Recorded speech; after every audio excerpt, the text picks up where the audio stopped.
Want to learn how to add photo over a video in CapCut? Hi, I am Raksha from Online Help Guide, and in this video I will show you how to add photo over a video using CapCut. Open CapCut.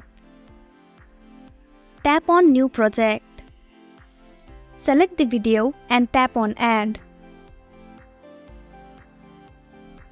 To add a photo over a video, tap on Overlay. And again tap on Add Overlay and select a photo. Adjust the photo where you want to keep.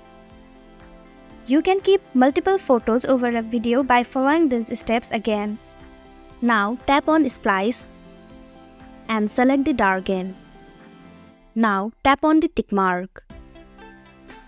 By following these steps, you can easily add a photo over a video. Thank you for watching Online Help Guide. Hope this video was helpful. If it was, hit the like button and comment down if you have any questions or feedback. Also, if you are new to our channel, subscribe and hit the bell icon so you don't miss our upcoming videos.